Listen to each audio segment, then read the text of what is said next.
Olá, seja bem-vinda e bem-vindo a mais um FIS News. Vamos trazer as últimas notícias do mercado de fundos de investimento imobiliário. E olha, a primeira semana de 2026 já chegou com tudo. Se a gente pudesse resumir o que esses primeiros dias do ano estão sinalizando, a palavra seria escala. Escala, boa palavra. Sim, os grandes fundos estão fazendo movimentos para ficarem ainda maiores, mais dominantes. Exatamente. E a gente vai ver hoje como essa tese de crescimento, de consolidação, está aparecendo em diferentes setores.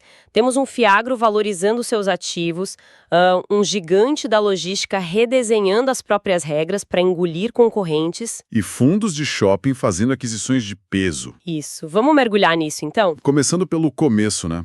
Vamos falar do SNAG11, o Fiagro da Suno, que trouxe uma notícia que parece pequena, mas que, assim, diz muito sobre a estratégia do fundo. Certo, eles soltaram um fato relevante sobre uma remarcação de ativo.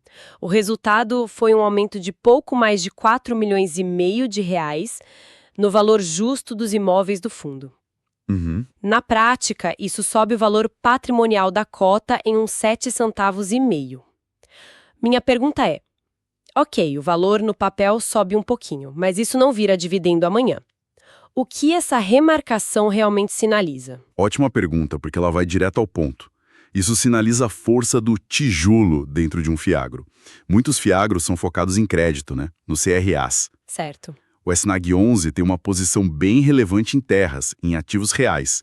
Essa remarcação que foi feita por um avaliador independente é um terceiro dizendo: olha, as fazendas que esse fundo comprou valem mais hoje do que quando ele pagou. Entendi. Então é quase um atestado de que a gestão acertou na escolha dos ativos físicos e que esses ativos estão se valorizando no mundo real. Exatamente. E isso é um bom presságio para o futuro. Terras mais valiosas, assim, elas tendem a gerar contratos de arrendamento mais caros lá na frente. E aí sim, isso impacta diretamente os dividendos. Uhum. É uma notícia que reforça a tese de longo prazo do investimento em terra produtiva. Faz todo sentido. E falando em valor de ativos, estratégias de crescimento, tem um fundo que não está só esperando os ativos se valorizarem, ele está indo ativamente para o mercado para ficar gigante. Vamos falar da assembleia do HGLG11, o Pátria Logística, que foi um verdadeiro terremoto. Terremoto é uma palavra excelente. O que foi aprovado ali no finalzinho de dezembro praticamente cria um novo HGLG11, muito maior, mais poderoso e, principalmente, com muito mais agilidade. É mesmo? Sim. Olhando o pacote completo de mudanças, a mensagem da gestão é clara. O HGLG11 está em modo império. Modo império, gostei. Então, para a gente não passar por cada um dos 8 itens que foram aprovados, vamos agrupar. Qual foi o principal movimento para ganhar essa escala toda? Bom, a principal frente foi a de fusões e aquisições.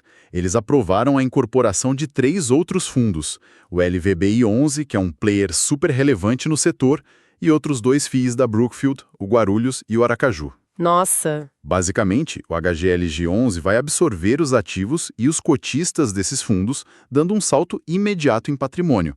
E, além disso, aprovaram a compra de todos os imóveis de outro fundo da casa, o PATL11, por 356 milhões. Uau! Não é mais comprar um galpão aqui e outro ali, é comprar portfólios inteiros, sabe? É uma consolidação em massa. Mas para fazer tudo isso, eles precisaram de novas ferramentas de gestão, certo?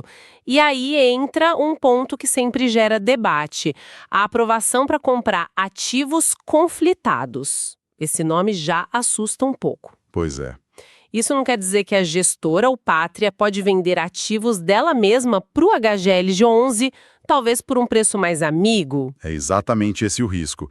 E por isso esse tipo de permissão precisa, por lei, ser aprovada em assembleia. O cotista tem que estar ciente e concordar com esse potencial conflito de interesses. Uhum. O lado positivo é a velocidade. Se o Pátria tem um galpão excelente em outro fundo e quer passá-lo para o HGLG11, ele pode fazer isso de forma rápida, sem um processo de leilão que pode demorar meses. É uma faca de 2 gumes. Sei. E qual é a trava de segurança para isso não sair do controle? A trava é o limite. Foi aprovado que essas transações com partes relacionadas não podem ultrapassar 25% do patrimônio líquido do HGLG11. Ah, bom.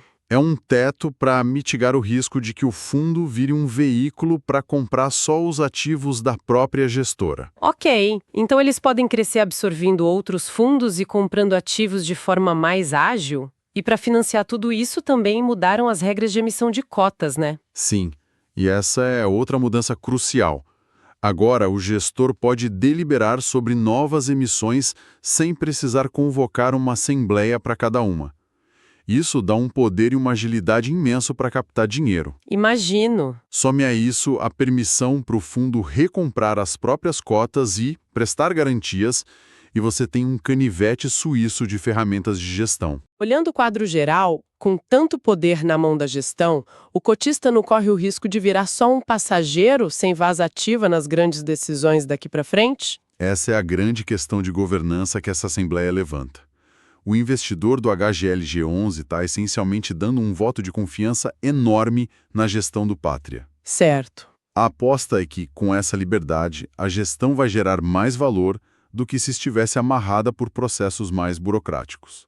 A questão é, você quer estar a bordo desse transatlântico que é poderoso, mas talvez mais lento para manobrar, ou prefere um fundo menor? Uma reflexão importante. E essa história do HGLG11 montando um império na logística não é um caso isolado, né? No mundo dos shoppings, o Visconsi da Vinci também mostrou que não tá para brincadeira em 2026. De forma alguma. O relatório de dezembro do VISC 11 veio, assim, recheado.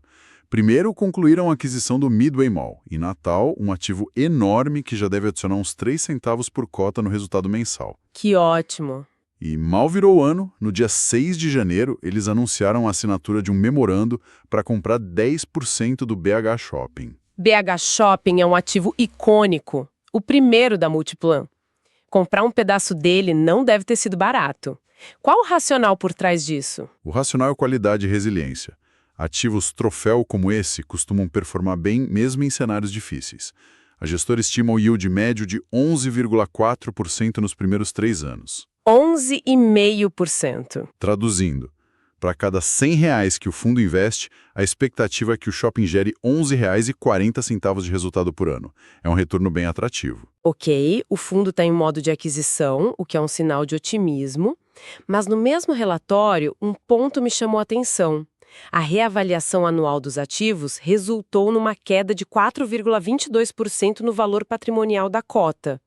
Isso não é meio contraditório? Parece, né? Como o fundo pode estar comprando mais shoppings enquanto o valor dos que ele já tem está caindo no papel? Essa é uma distinção crucial e que confunde muita gente.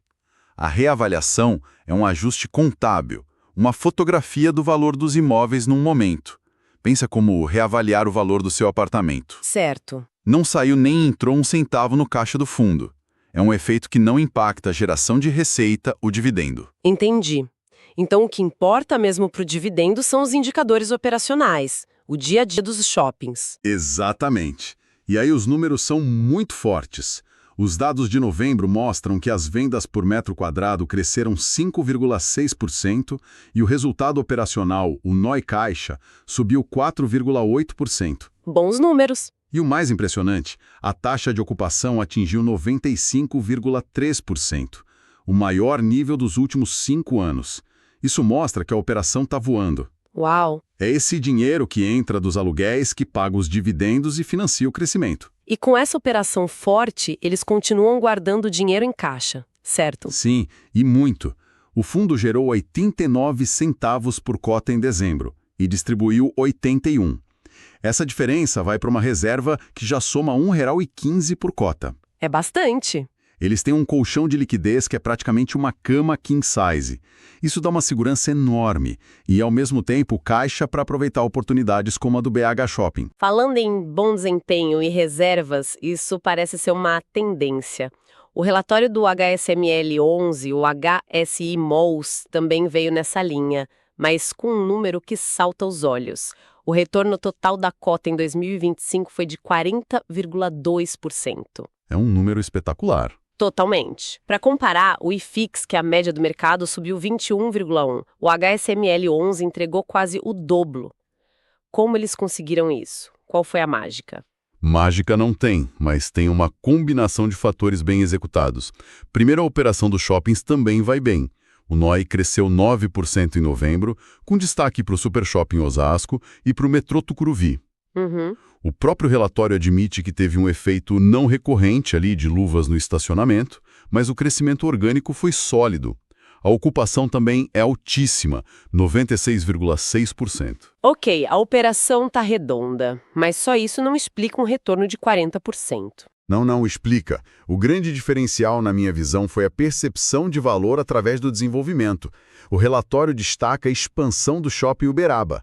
A obra está avançando e a gestão estima um yield on cost de aproximadamente 21%. Peraí, vamos traduzir esse yield on cost de 21%.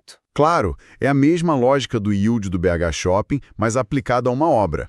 Significa que para cada R$100 que o HSML 11 está investindo para construir essa nova área no Shopping Uberaba, a expectativa é que essa obra gere R$21 de aluguel por ano quando ficar pronta. Nossa, é um retorno altíssimo. É um retorno espetacular, muito maior do que comprar um shopping pronto. O mercado vê isso e antecipa esse ganho, valorizando a cota. Ah, agora ficou claro. Eles não estão só comprando, eles estão criando o valor do zero, o que é mais rentável. E teve também uma notícia sobre o fim de um processo, né? Sim, o encerramento de uma briga judicial antiga sobre cobrança de IPTU no Shopping Paralelo em Salvador.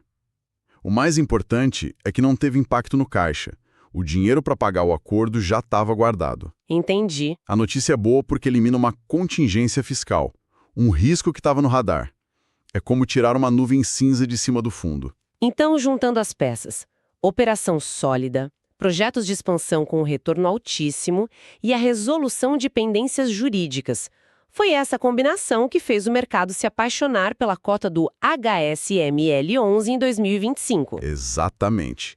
E eles sinalizam confiança para 2026, com uma nova projeção de rendimentos entre 70 e 75 centavos para o primeiro semestre e ainda com uma reserva de 66 centavos por cota. A mensagem é de continuidade. Fica muito claro que 2026 será o ano em que veremos os gigantes tentando se distanciar do resto do pelotão, tanto na logística quanto nos shoppings. As estratégias são um pouco diferentes, mas o objetivo é o mesmo: escala e dominância. Sem dúvida. E a pergunta que fica para quem investe é: nessa corrida pela consolidação, quem vai gerar mais valor no longo prazo? Os gigantes que estão se formando agora com seu poder de fogo ou os fundos menores, mais especializados, que podem ser os alvos de aquisição amanhã? Um excelente ponto para refletir. Agradecemos pela audiência, deixe um like, se inscreva e ative o sininho.